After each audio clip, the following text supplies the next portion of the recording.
So today we have Ronnie Rodgers from Nordita.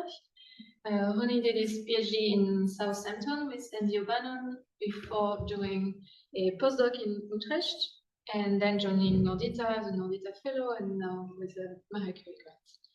And today we'll tell us about breaking translations in non-perturbative QFT with holography. Yeah, thanks, Sabine. So from what I understand, the group here has very broad research interests. So my plan for today is to spend almost all of my time reviewing the background material, particularly about holography. And then I'll only, maybe in the last 10 minutes or so, talk a bit about what I've been doing recently with this long list of people here. Yeah, so please, if you have any questions, feel free to interrupt. And conversely, apologies if I spend most of the talk telling you about things you already know. I'm very happy to chat more about the research and what I've been doing up. Okay, so first let me perhaps motivate holography for those of you that don't work on it. So the idea is that usually when we deal with quantum field theory, our standard calculational tool is perturbation theory. But some quantum field theories say strongly coupled and non-perturbative, so they're not related to a free theory by some small perturbation. And then this makes calculations a lot more difficult. And usually, when a theory is strongly coupled, usually we can't solve it unless it has some specific additional properties. So one approach that you can take is numerics, for example, lattice Monte Carlo simulations. But then often these are very computationally intensive. You can't get any sort of analytic insight, and also there's some scenarios for which these computations just don't really work. So what I work on, holography, also known as the ADS-CFT correspondence.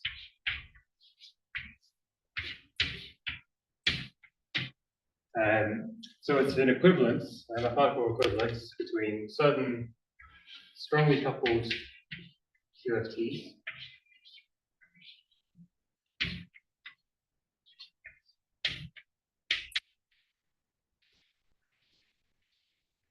and I should say in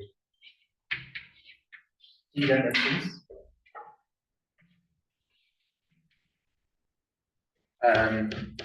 And let's say a classical gravitational theory in more than D dimensions. So this is why it's called holography, because the quantum field theory has pure dimensions in the gravitational theory, so you're describing gravitational physics using low dimensional physics, somewhat like a hologram. And what I mean by this is that there's certain quantum field theories and certain gravitational theories that are related in this way. And when you have a pair of theories that are related by this correspondence, we say that they're dual or holographically dual to one another. And I should say that so. And this ADS-CFT use correspondence dates back to 98. I'm on second. And so then the idea is that you can study certain strongly coupled quantum field theories just by performing classical gravitational theories, which are much easier to compute in. And there's a holographic dictionary which relates observables, phase invariant observables of the two theories.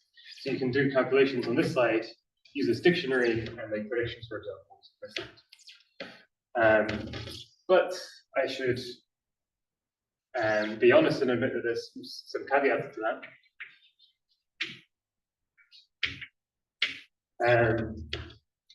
So one is that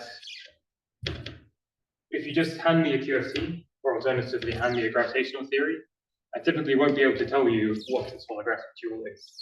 And the only examples where we know really both sides of the correspondence, both the quantum field theory and its equivalent gravitational theory, they're systems that come from string theory. And so they're often sort of unrealistic in some way, and in particular, often supersymmetric.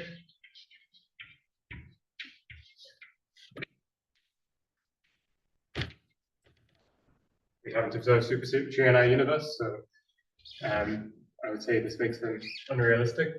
And another way that they're unrealistic is that, so the classical limit, which I've taken on this slide because I don't know how to describe quantum gravity, translates into a limit on the QFT, which is that it has very many degrees of freedom.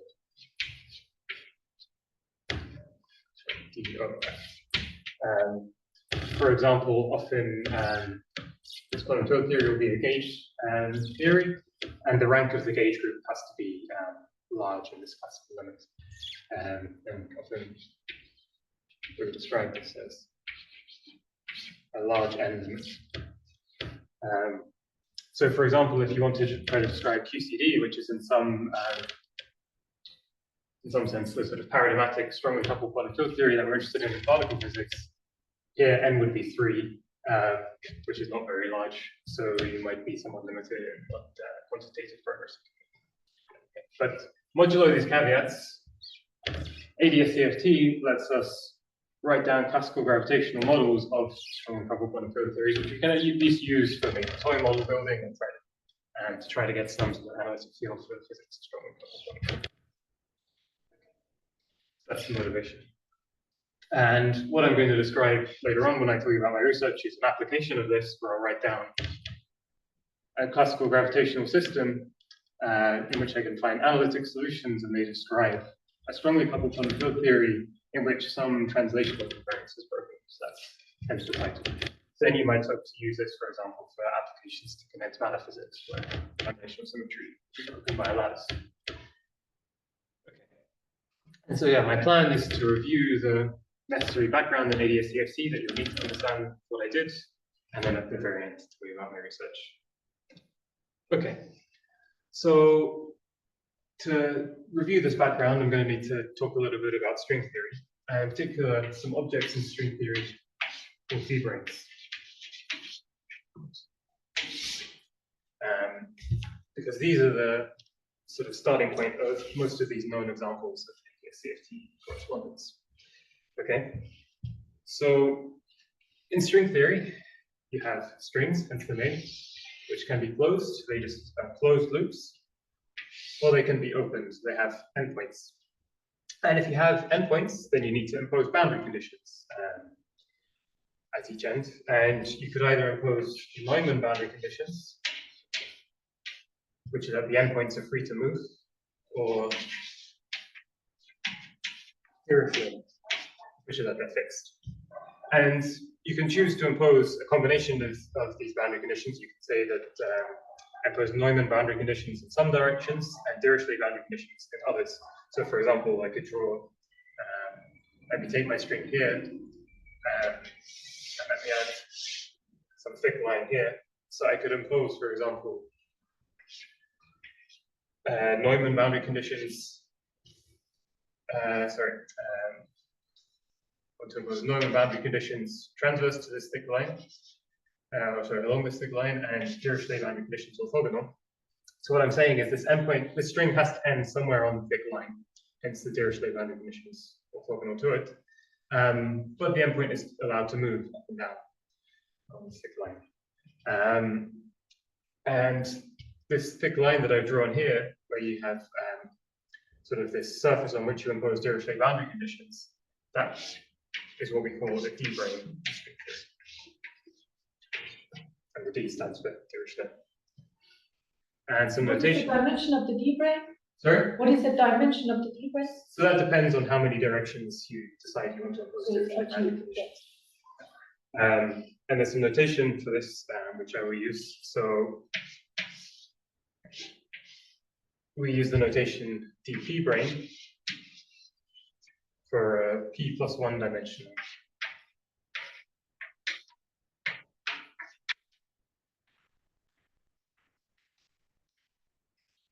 D brane. So p is the number of space dimensions. And so string theory, superstring theory lives in 10 dimensions. So then if I have a dp brane present, that means I'm imposing Neumann boundary conditions in p plus 1 directions. So then I'm choosing to impose 10 minus p minus 1 differential boundary conditions. Is the D-brane always have a lensing signature metric? Sorry? Does the D-brane always have a lensing signature metric for a time like this? It doesn't necessarily have to have a time right direction. There are sort of instantonic D-branes as well.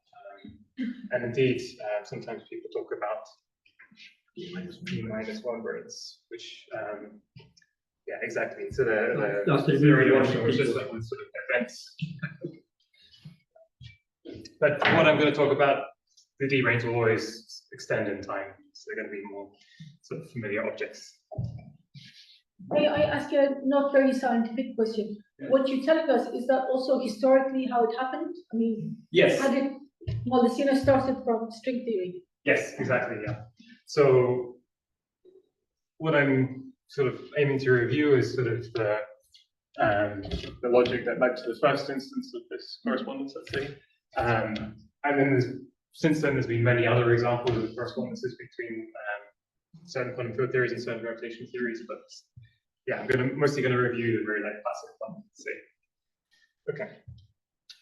So the way I've introduced D-branes, they're just fixed objects, but actually it turns out that once you sort of study them more in string theory, they're dynamical. One sort of physical intuition for this is that that some people sometimes use to justify this is that you can't have any rigid surfaces in gravity because if in a gravitational theory, because if a gravitational wave were to pass through it, it would warp the surface, making it non-dynamical. Another way of well, maybe not seeing, but how it sort of turns out that you find that these D-branes are dynamical is that once you quantize the string, which you eventually want to do because the idea of string theory is it's supposed to provide a quantum theory of gravity, you find that quantizing the string is a bit like a harmonic oscillator. You have all these creation and annihilation operators, and these creation operators create states that we might think of as particles. And you find in particular states corresponding to excitations of the string along the direction of the D-brane, and they turn out to exactly be the excitations of a gauge field familiar from electromagnetism that lives on this D-brane. And if you just have a single D-brane, you just have an abelian gauge field, exactly like electromagnetism. It can also be that you have multiple D-branes that you stack in one place, like this. And I need to give the string endpoint and index telling me which of these D-branes it ends on. This acts a bit like the color charge in QCD, and it turns this gauge field into a non-abelian gauge field, as in Mills theory. And indeed, so it turns out that if I stack a bunch of D-branes on top of each other, the low energy description of these is something like n branes. The low energy description is UN Yang-Mills theory, but it's supersymmetric. So let me just say plus superpartners. Okay.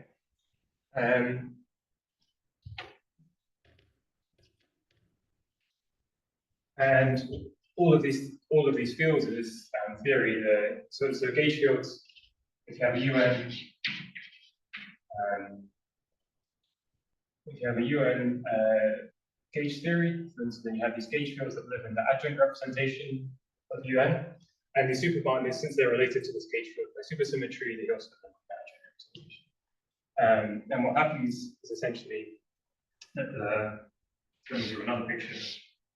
So this is supposed to be my stack of D-branes, and what I drew with the stick lines on the other board is supposed to be like a side-on view of this.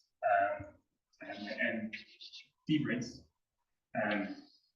So strings can begin and end on these D-branes, and these are the ones that give rise to the low energy physics, because strings carry energy for unit length, and so the strings that begin and end on these D branes, they give me the low energy excitations, so I can shrink these strings to 0 size.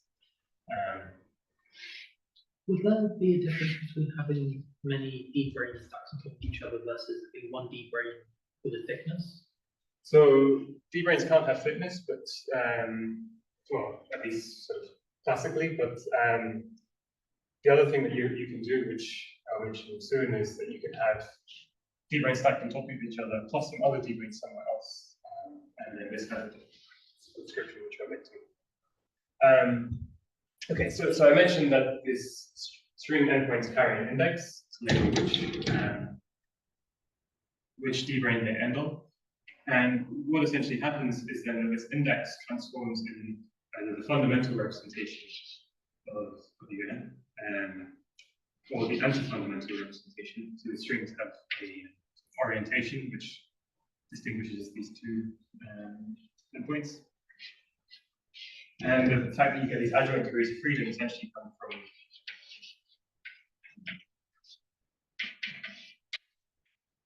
this relation for representations of this unit. If that's a product of fundamental and anti-fundamental, we get that degrees of freedom.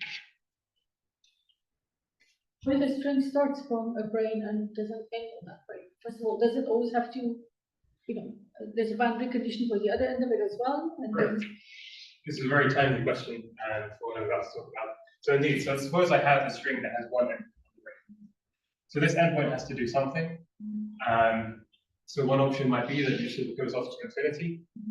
But since strings have energy per unit length, they have a tension, this string would have sort of infinite mass, essentially.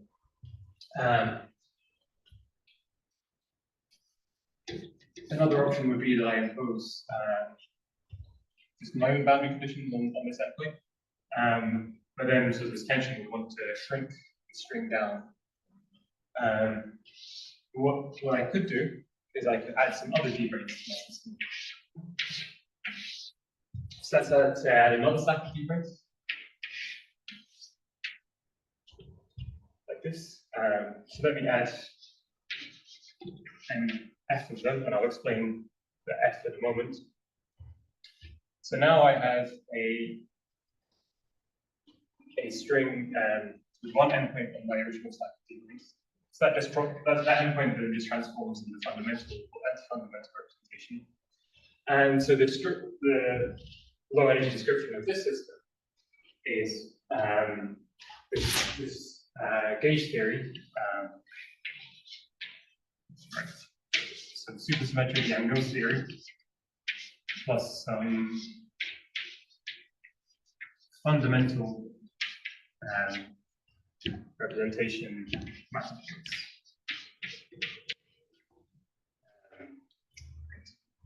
Can I ask you maybe a silly question? When there's no D branes around at all, you can still have open strings, but they just rotate so fast they don't shrink. Right. Could you have a string with fixed to one D brane and the other end is free, but it somehow rotates around fast enough not to shrink? I think, yeah, so you should be able to have those.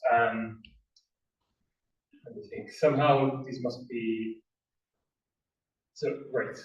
So I think somehow such strings, so they should be present. So what I'm sort of describing for you with this string theory is perhaps sort of like the one side of this correspondence. I think indeed those such strings should exist, and they'll sort of transform. They'll correspond to very heavy operators. Dual point field theory, which might be interesting considering, but in principle they are there. Very good. Okay, so where was it? Right. So in general, when you have this kind of setup, you have Yang theory coupled to some fundamental math fields as your low energy description. And let's say I can separate these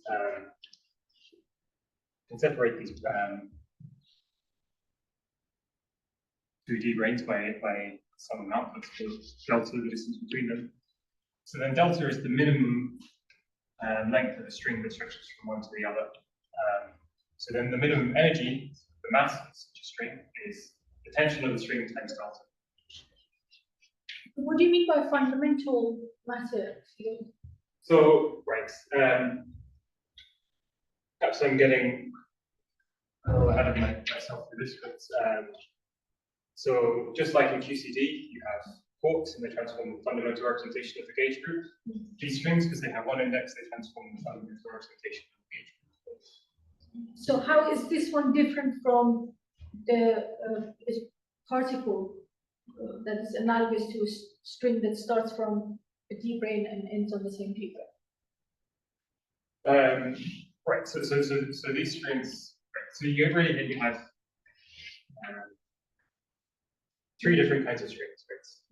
I have strings that begin and end on these D branes, strings that begin and end on these D branes, strings that stretch between them. And what's going to happen is that later on down the line is going to take a limit where these D branes essentially decouple from these strings decouple from my system. Ignore them. I haven't got to that limit yet. Let's just ignore them, make it exist.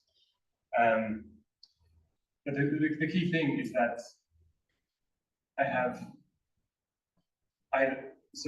these string endpoints that are either both for a given string on this set of branes or one of each. And then this changes how they transform onto this UN asymmetry that comes from the solution set of branes. Strings can, of course, snap. So in principle, I could have like a process for this string that snaps and moves around. But these processes will be also suppressed into the Because what I'm asking is that what is the difference between a matter field that is represented by the tension of a string that connects two D branes together with a string that is connected both ends onto the same D brane?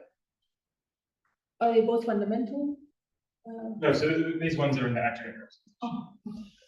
But so literally, if you think about, You could, of course, have an anti-fundamental.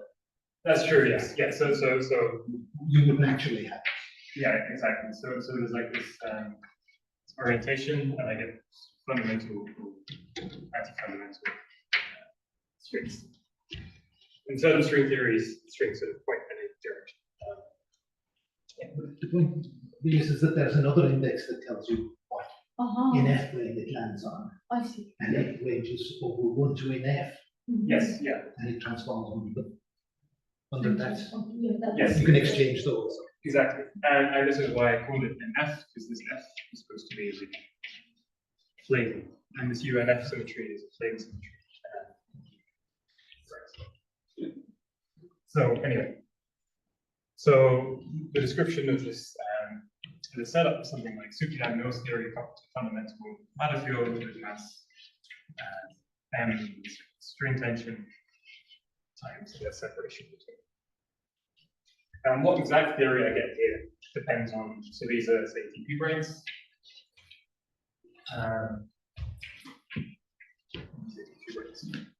And for the purposes of this talk, let me choose my original set of branes to be D3 branes. So then these are 3 plus 1 dimensional objects, which is perhaps the nicest choice because then this is a 4-dimensional, this Jamro's theory is a 4-dimensional.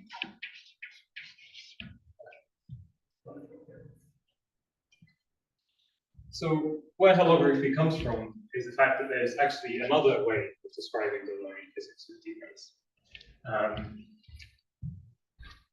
And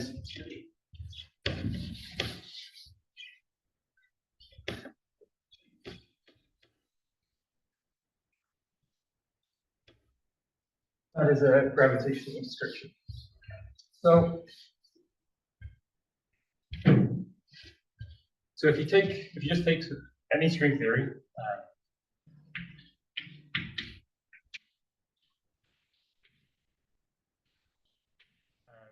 and you take a low energy limit,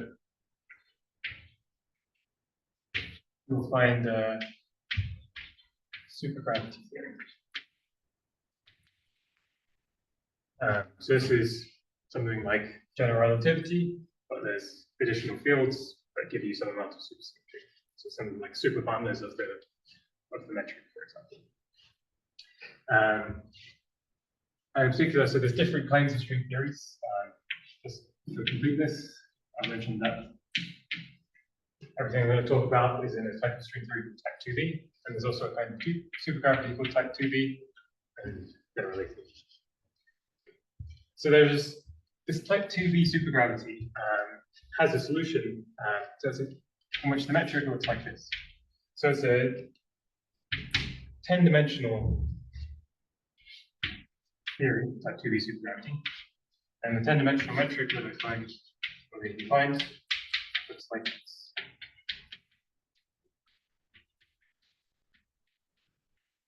I have these 3 coordinates like 0, 1, 2, 3, and I need 6 more coordinates, which I'll imaginatively call x4 to x9. This function f of r that appears in the metric is 1 plus L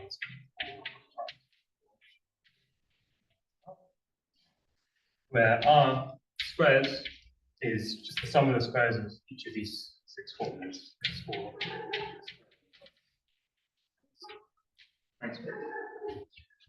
This is just a solution to the equations of motion of this gravitational theory.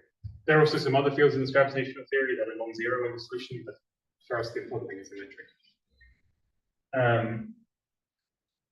And what it turns out is that this solution also describes a stack of T3 branes, where this length parameter L that appears in the solution measures how many you have. So if you take something L to the 8 over Newton's constant, for this theory, you get some factors of 2 and pi and n squared. It's not for and these T3 branes, they sort of live along x0, 1, 2, and 3. And then we this as a table. So if I just list all the directions,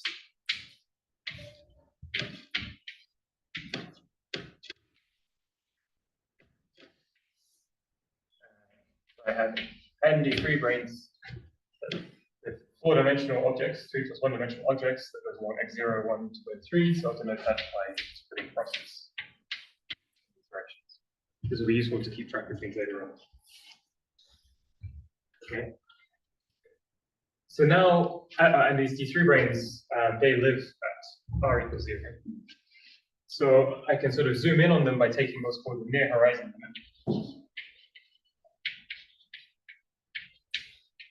which is that r goes to 0, or like r is much less than this capital L. So then f of r becomes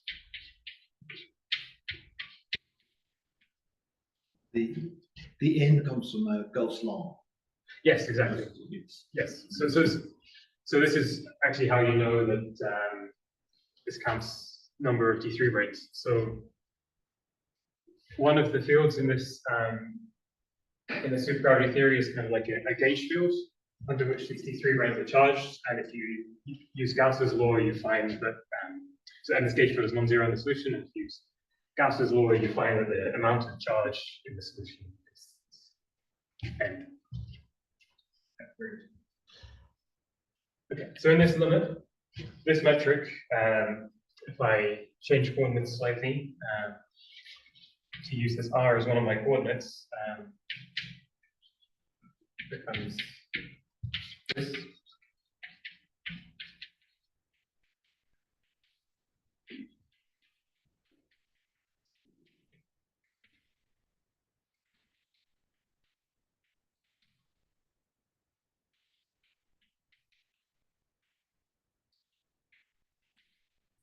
And now, where the omega 5 is the metric on a 5-dimensional sphere, and the rest of the metric is the metric on a space called ADS5.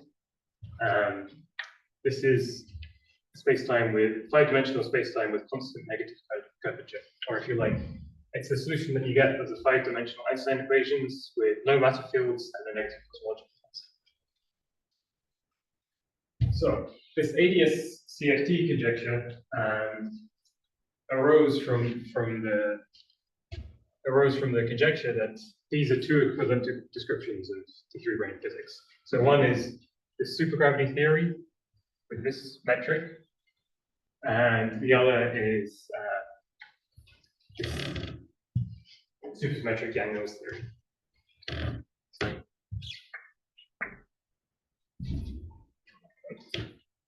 The ADF QFT tells me that, say, super Yang-Mills theory is equivalent to a type 2D supergravity. Supra on ADS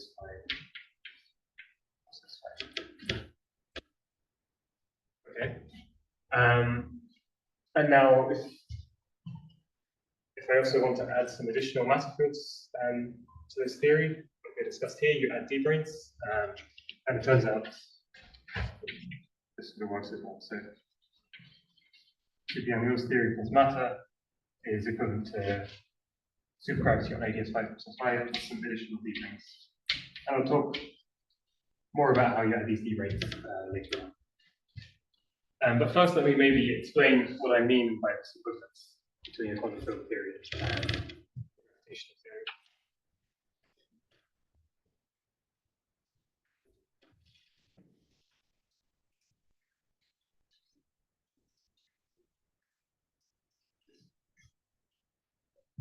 Okay. So, in a quantum field theory, a central object of interest is the generating function. So this is a functional of some parameters called sources. And the key point is that if I take some derivative of the generating functional with respect to the sources,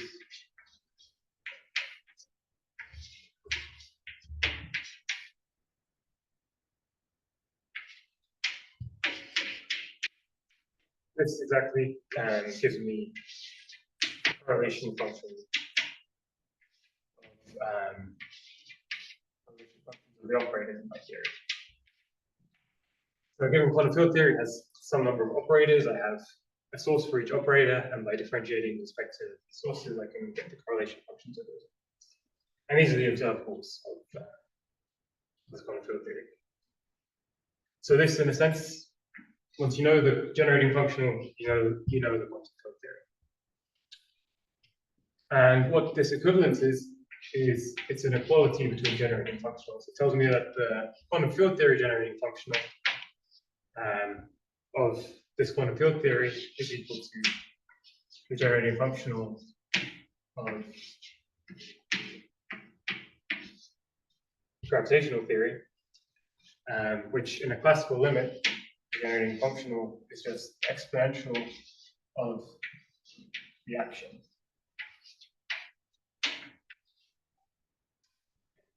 But notice that I define what these JIs were in the quantum field theory, that were sources.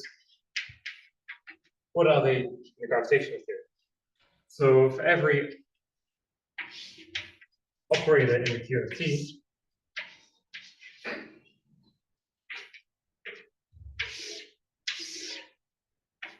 on the gravity side, I have a field. For example, an operator that you pretty much always have in a QFT is a stress tensor, and the field that corresponds to the stress tensor is the metric, which you always have in gravity, by definition. And now, suppose I have some field. So let's say I also have some scalar operator in the quantum field theory. So for every scalar operator in the quantum field theory, I'll have a scalar field in the gravitational theory. And close to infinity, so as r goes to infinity, r is this coordinate over there. The equations of motion for this gravitational theory will tell you that each field will behave at leading order like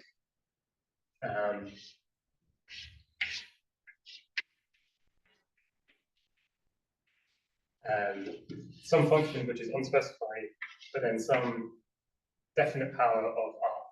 That's a number, but this number is fixed by the theory. But this phi 0 is fixed by boundary conditions.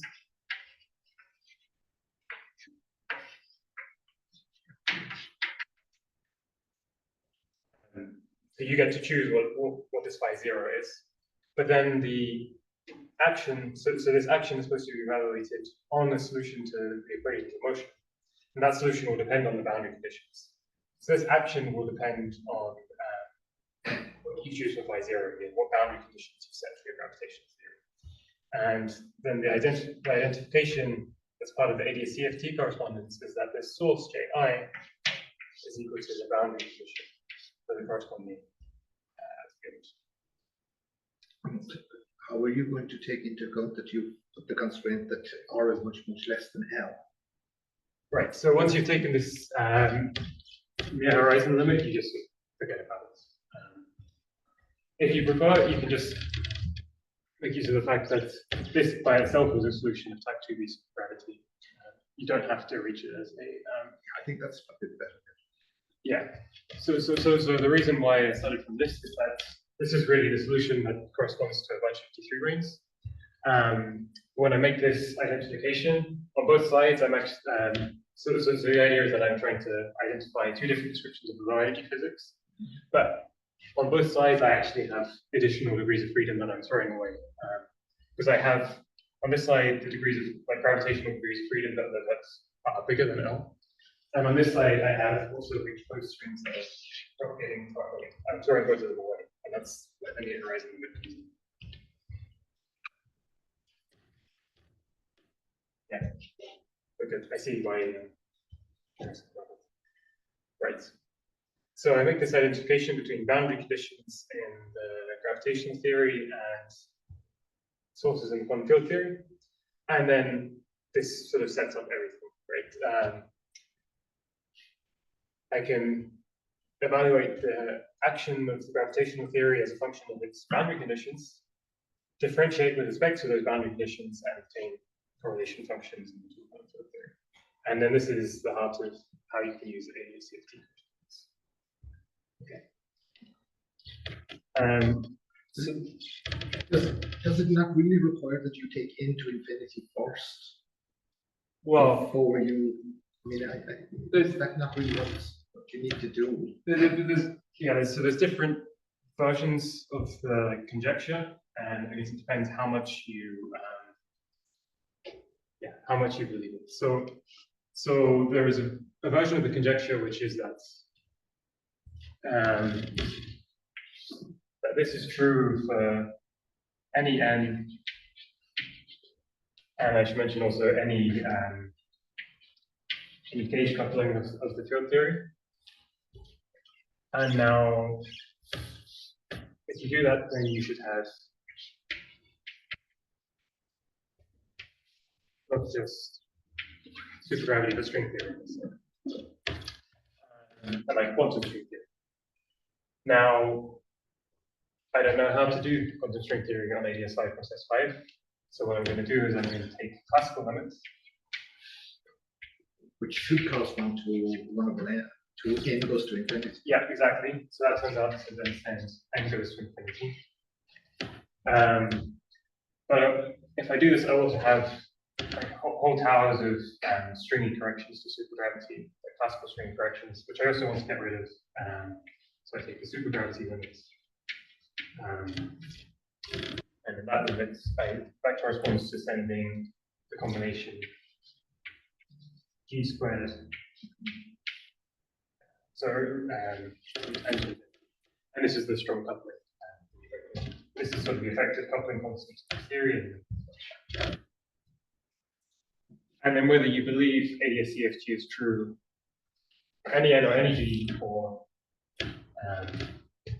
just in this limit, that's question how much faith you have in the evidence for the conjecture, most of which is either in this limit or sort of stepping perturbatively away from it in like 1 over n fractions, for example.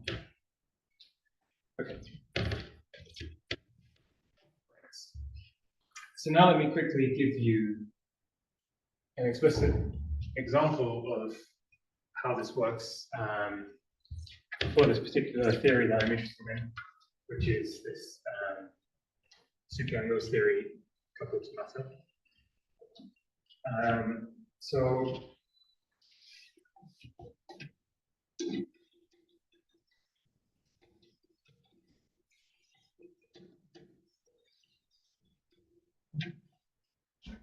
I'm going to write my ADS5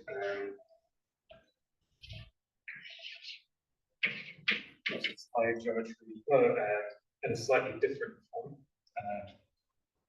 So we're still going to have these R-symmetric dots. 6, 3 squared.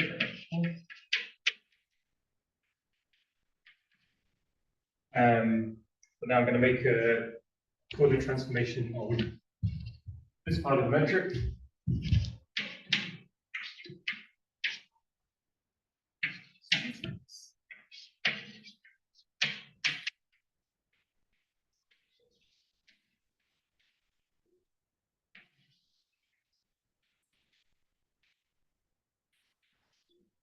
Recall that this geometry you can think of as arising from having these n d-branes along 0, 1, 2, 3.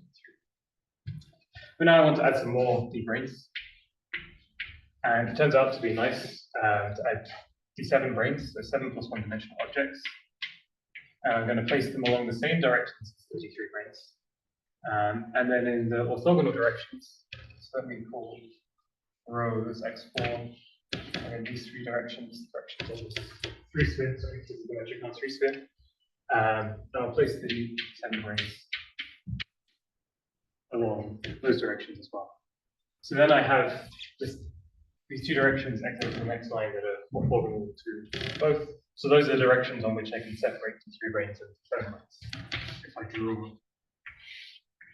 the x8, x9 plane, and then you place the origin of this plane where the d3 branes are, I can put the d7 branes somewhere else, and then this is my separation delta. And then the mass of these fundamental matter fields. But so it actually turns out, so you see that there's also an angle in this plane. It turns out that if you take fermions, you can give them a complex mass. And this has an interpretation as well, that this phi is sort of the phase of this complex mass. And just to so that you know, if I have a derived fermion psi, this complex mass term will look like psi bar m I phi and phi.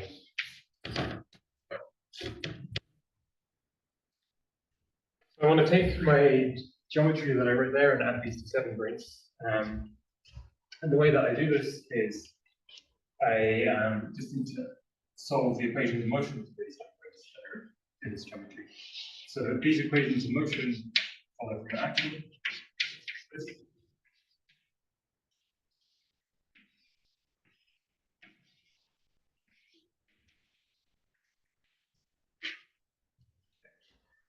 And let's break this down. So T d7, that's supposed to be tension. So these branes have some energy per unit 8-dimensional volume for the 8-dimensional objects. These psi's, they're the coordinates on the d7 brane. And based on where I put my d7 branes, these psi is x0, x1, x2, x3, row, and 3 and 3 squared. And then this determinant of G is the determinant of the metric that's induced on these d7 branes from this metric based on the fact that they sort of are curved, they could potentially be curved in this space. And so this is going to depend on how x8 and x9 depend on You see different functions here will correspond to different embeddings of 37 range in the 10-dimensional space. And all this action is really telling you is that these D7 branes, they're like kind of like soap bubbles. They want to minimize their Are the 89 directions compact? Is this a torus in 89 directions? no, And you probably assume that there aren't that many D7 branes. yes, this is important. So this works exactly. So this is a problem. So I'm adding NF of these D7 branes. I'm actually repeat and NF here. And I'm assuming, because I'm keeping this metric fixed and I'm adding these D7 branes, that means I'm sort of neglecting the fact that these D7 branes, they carry some energy, they want to warp space-time around them. It's kind of like having a test charge in electromagnetism where you neglect the fact that it changes the electric field. So this will work as long as the number of D7 branes is much less than the number of D3 branes. Essentially what's happening is these D3 branes set up this geometry. But then as long as I add a number of D7 branes that's much less than the number of D3 branes, the relative effect on the geometry of the D7 branes will be negligible. This is called the probability. And I take this limit to make my life much easier because I always have to figure out how these 8-dimensional objects change this 10-dimensional metric, and it's complicated. So, right. So like I mentioned, this action will depend on how x8 and x9 depend on these coordinates of psi. So this gives me, then I can take one of the Lagrange equations for x8 and x9. But in general, the action and the equations of motion will be very messy. But so now let me make an ansatz that x9 the functions only of this will make one. So what I'm essentially assuming is translational symmetry in these directions and rotational symmetry on this 3 scale. Then you get an action which looks like so that's proportional to the integral length rho cubed 1 plus x8 prime squared by prime respect to rho 9 prime squared. And then if you compute one of the Lagrange equations for x8 and x9 that follow from this, you find a family of solutions where x8 and x9 are constant. Okay. So the D7 branes now just sits at a constant point in this x8, x9 plane. And so then that's the setup that I tried to draw. Over here, my D7 brane is just sitting somewhere. And then this mass is coming from the separation. And we can relate this to this dictionary, because now the large R extrapolation is very trivial. So I have these sort of fields in the gravitational description x8 and x9. And if I take R goes to infinity limit of these fields, since they're constant, nothing changes.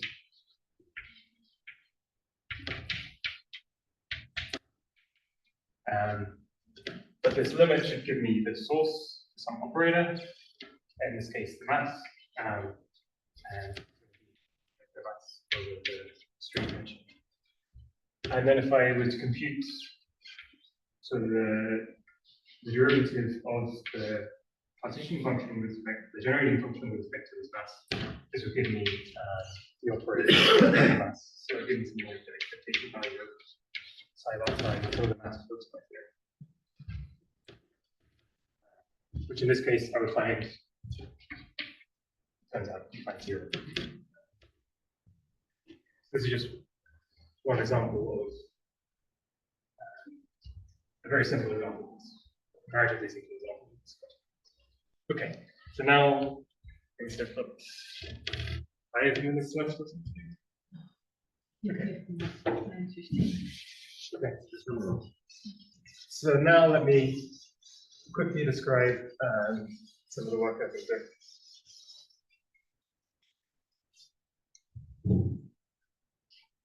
So to describe this, I'm going to make another small coordinate transformation. I'm going to combine two of my coordinates into a complex coordinate z, and also these coordinates x8, another complex coordinate y. So then I won't rewrite them in metric.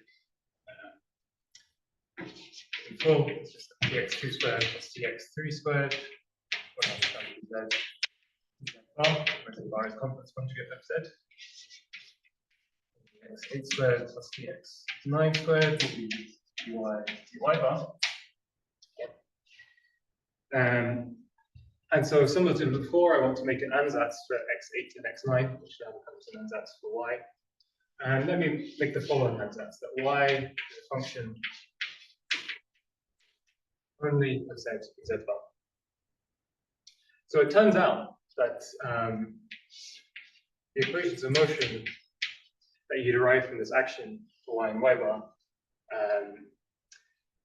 are solved by any y that's a function only of z, or any y that's a function only of z bar. So y that's holomorphic or anti-holomorphic. And there's quite a pretty way to see this. So just to clarify, first of all, you had a solution where your probe D7 brains were independent of y and z. Is that so just to going back here? So the embedding would be specified by how y depends on. Yes, and the one you just described was deciding that you looked for an embedding that was independent of y and z. Well, I looked for an embedding that was effectively that y is a function only of rho, and then I found a solution. Oh, yes, sorry, y is on it, and it was independent of z. Sorry. Yeah, exactly. And then I found a solution where y was. Yes. Now you're looking for something that has some structure in the Minkowski space. Exactly. Yes. And so what this does then is it breaks translations in the dual quantum field theory. Because now I have a mass for my fields, let's say a function of z, which is a complex coordinate that I formed from two of the real Cartesian coordinates. Okay. So there's a very pretty way to see that this works, which is that if I write the D7 action as being something like, so there's some constant factors, but the integral of rho cubed some Lagrangian L. Once you work out what this action is and what it looks like on this ansatz, you find there's two alternative ways to write it. I can write it either as 1 plus q squared plus 4 L to 4 R to 4. That's the absolute value of d bar y squared, d bar being the derivative with respect to z bar. Or I can write it as 1 minus q squared, very similar, but now with the derivative with respect to z. Where this q is L to 4, R to 4, absolute value of dy squared minus absolute value of d bar y squared. But from this form of the Lagrangian as a sum and quadrature like this, you see that then L must be greater than or equal to 1 plus the absolute value of q. Is it visible if I write down here? Yeah, you can slide this board. Actually, maybe I'll just erase these things. Two outer wings come in to cover the middle. Sorry? Two outer wings come in if you. Okay. Right. So, right. and you saturate this lower bound. So again, L is greater than 1 plus Q.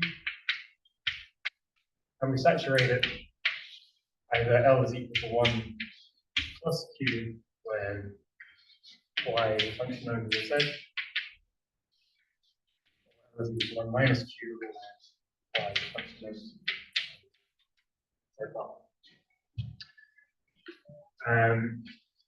And so then either of these choices extremizes the Lagrangian reaction. You can also more directly just compute the Euler-Lagrange equations and check this if it doesn't do solve them, but it's a little messier, and so that's what we see. So this guarantees that these are solutions. And now this bound as an interpretation is mentioned something called a BPS bound. And now I don't have time to go into this, but I'll make a claim.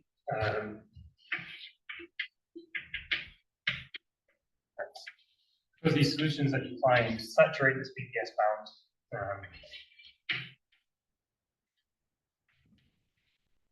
they preserve some supersymmetry. The number of supercharges is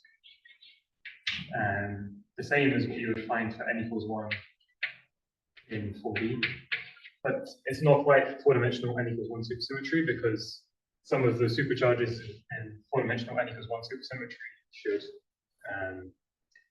square to translations, but all of them should square to translations. Some should particularly square to translations in the Z plane, and you've broken symmetry. So instead you have some other funky okay, so this is one plane. If you want to know more about it, ask me after. But let me talk a little bit more about the interpretation of the dual quantum flow theory. So, like I said, so the dual has some mass that depends on position. For example, when we say that mass depends on Z. So then if Y of Z has some zeros, so we have some loci of where n equals 0. Right? And as you might expect, so this is another claim. I'm going to go into it again. Feel free to ask about after. If you follow the RG flow down to low energies, in the IR, what you find is that your theory is this Superangos theory that you always had, plus some defects that are two-dimensional because they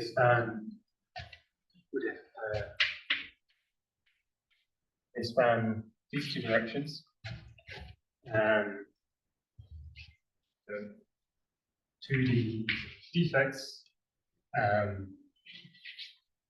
at these loci where n equals 0, on which you have some additional matrixes. And for completeness, write out what they are, in case it means something to you. The two-dimensional n equals 8, 0 supermultiplets.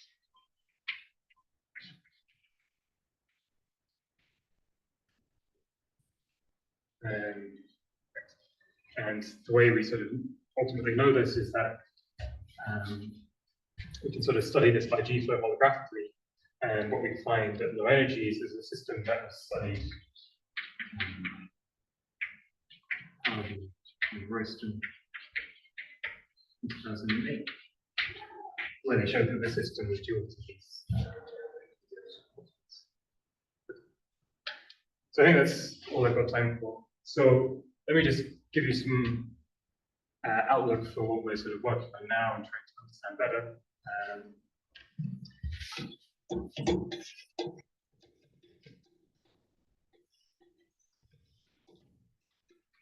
So one thing is that I talked here a little bit about zeros. You could also wonder if I choose Y to have some poles. So just Can you describe what the profile of the M looks like? Well, you can choose any one Y. So You could choose any one. Yes, Okay. exactly. So then you sort of distribute these zeros, and now for the RG flow, you can have any configuration of defects. Yes. And it's really supersymmetry in setting these. I think it's effectively creating some kind of no force condition for these defects.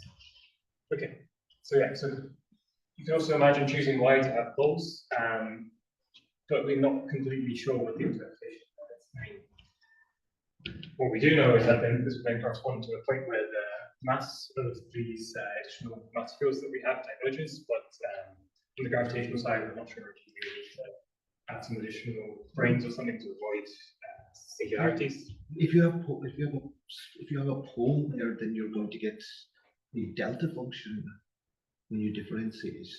Yes. You must have something extra in this. Well, so yeah, this is something that we're thinking about at the moment. But actually, so the somehow ADS sort of regularizes this, because so in terms of my Y coordinates, so this R squared is rho squared plus absolute value of Y squared. So now if you imagine like everywhere I have derivatives of Y, I also have factors of 1 over R to the 4. So near a pole, Y becomes large and R squared is basically Y squared. So now 1 over R to the 4 d bar Y squared will become approximately Y to the 4 d bar Y squared. So indeed, let's say Y is 1 over Z. Y minus 4? Sorry, yes. Yeah. Yes. Exactly. So indeed, so let's say Y is like 1 over Z, for example, and this d bar of Y gives you a delta function at Z equals 0, but then you end up multiplying by Z to the 4. So then a power times a delta function vanishes. It's a delta, it's a divergent power. If it was a positive power, it would be okay. It's a negative power. So imagine You get the delta of Y over Y to the 4. so the poles I'm imagining are, let's say they have simple pole at the origin, so Y is 1 over Z. So then d bar of Y is something like the 2-dimensional delta function in the complex plane. But then I have Y to the minus, so I have this squared, but I have Y to the minus 4 sitting at the front. So that gives me a factor of absolute value of Z to the 4 multiplying this delta function. So then I have something like, well, I have the square of Z squared. When you're getting a minus, I don't see where the minus 4 is. You're getting rid of the minus 4. So the prefactor here is like 1 over R to the 4. When Y diverges, I have R squared is like Y squared. So 1 over R to the 4 is 1 over Y to the 4. Y is 1 over Z. Y is, Yeah, exactly. For a pole. Y is 1 over Z. Sorry, yeah. And for a 0, you don't have any issues because this just matches. Yeah. So it kind of seems like ADS sort of regularizes this delta function, but we're still not completely convinced by this. Indeed, our first thought was that these delta functions would mean you have to add additional branes essentially to provide sources that cancel these in the equation of motion. It seems like maybe you don't need to. But in the sort of similar like holomorphic brane solutions not due to us in flat space, and there I think you would need. Did you say is a defect at 0 of M or a 0 of Y?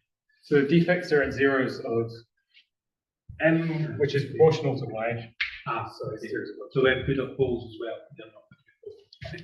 Yeah, exactly. So it seems like you could have the mass diverging somewhere as well.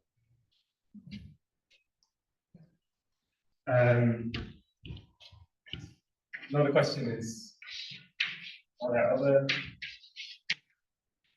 invariant setups where this works? Like we just talked about D3 branes and D7 branes, but we expect that there's other combinations of DP and DQ that you could choose.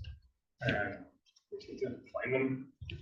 And then Another question that comes back to my motivation that I gave at the start is choices of y or choices of n and s that are physically interesting.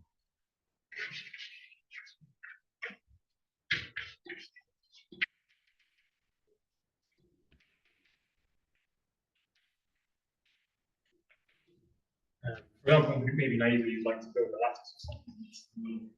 One thing that I wondered about is what if n says is fine. Then you have a bunch of as well as that point. You have a bunch of zeros along the real axis. And then the mass is diverging along the imaginary axis. So you're sort of expecting the field to be trapped sort of in this region close to the real axis. And then I'm building sort of a lattice along the real axis. Since these defects that you get extend, let's say x1, it's not a lattice of points, but a lattice of lengths. But I don't know if there's any phenomenology you can do with other groups of atoms and traps. Your angle is independent of, you can set the angle to 0 and have real masses. Yes. There's no need to. Yeah, so there's a field theory analog of this. So let's imagine I have a direct fermion with a complex mass.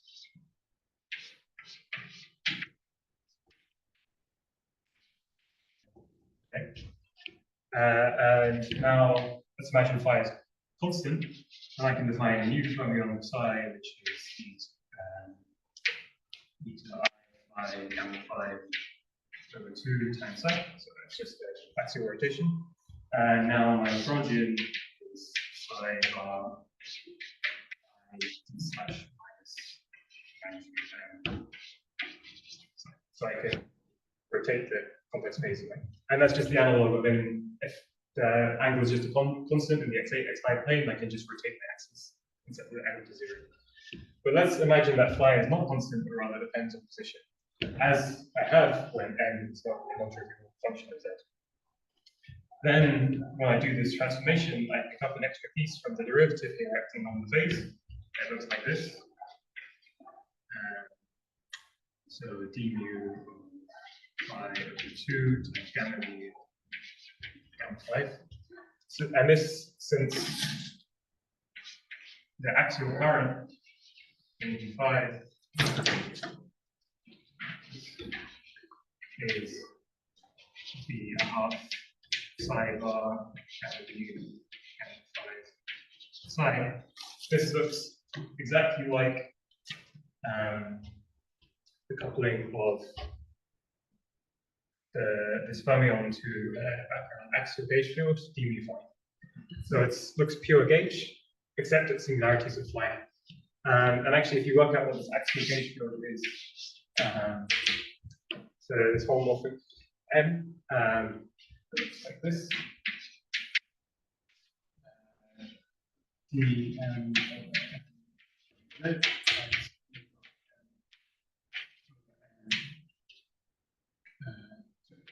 D bar, M bar, M bar, and now if I compute the contour integral of this thing, this integral is exactly what appears in complex analysis under Cauchy's argument principle. You get exactly, if I normalize this correctly, 2 pi times the number of poles enclosed by this contour, weighted by order. You probably do this sorry, n is the number of zeros enclosed by the contour weighted by an multiplicity. P is the number of poles weighted by the order. So it's kind of so in this picture, then what you have is if I choose some m, and let's say it has some 0, then I have this axial vector field sort of winding around it. And say I have another 0, and then I have axial vector field winding around that as well.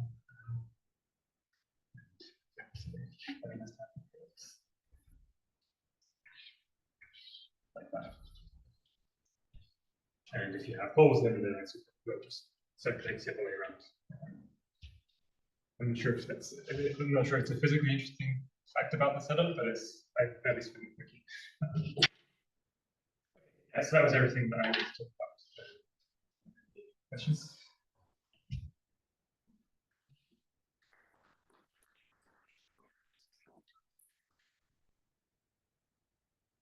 It's not really a question, it's more of a comment. It's probably irrelevant, but because it breaks. And a few years ago, people like Sean Hartnell were looking at QFT to analyze quantum Hall effect. There's no supersymmetry, you don't have any. It's not obvious how useful it is. Yes. But one of the things about the integer quantum Hall effect is that you need to break translational variance. You need impurities. And it's kind of integer quantum Hall effect. So, and this some formalism like this might be useful for the quantum Hall effect. I mean, you talk about defects, but I mean, I presume those defects could be impurities in a crystal. Yes. Yeah, so I think that probably comes down to this question about other different setups. Because our issue that we have is like for an impurity, we don't want this thing where the zeros extend. Yeah, you want point like impurity. Yeah, exactly. So you want to find another D-brane intersection for which the I guess you would want something like this to happen, where you only have 3 directions in common, and your mass is a formal function of this. And in fact, there is a thing that you could look at when you have D5. So you could try something like this. We just haven't had time to yet. We kind of expect that it will work because so this there are known embeddings where the mass is constant, and these are supersymmetric, so probably the same sort of tricks of supersymmetry will work as work for us with the 7 brains as well. You probably want a black hole with a magnetic monopole in it as well. Yeah, temperature. Yeah, to get temperature magnetic field. Yeah. That'd be more complicated. But it is a possible direction to go in. It's not, yeah. it's not really. I suspect once you try to turn on a finite temperature, because that breaks supersymmetry, you won't have this nice property that is y, and it's just a holomorphic function of z will solve your rate function, and You can probably still solve it because you're still stay in the probe approximation. You know that the finite temperature without the D5 works. So you have a background to work with. Yeah, so it means that you have a background to feed into your. Yeah, so I think that the issue is that now I think you'll need to make this ansatz while we'll also depend on rho. Yes, it will, yeah. You'll have to solve probably numerically PDEs for all 3 things. What might help you is that you know that the exact solution is 0 temperature, which will at least let you sort of initialize your numerical calculations, but I think it'll be challenging. And once you go to the situation where you're doing some heavy numerics,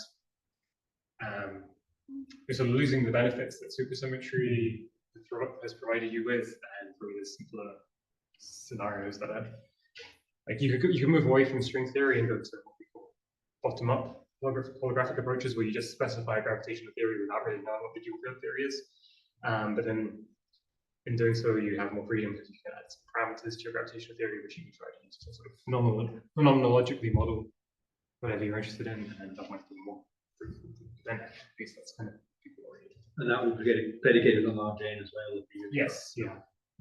Yeah, so in bottom-up holography, you're just writing down a gravitational setup, sort of that you're just pulling out of your pocket, hoping that it will describe the physics that you want. You don't know if it comes from any UV complete quantum theory of gravity, and so probably it's inconsistent once you quantize. So the dual statement would be this is a theory that only uses large N. But for dense matter applications, you don't care about that. Yeah, and if you're just wanting to do some twin model, I'm very sympathetic to this. I've done plenty of bottom-up holography.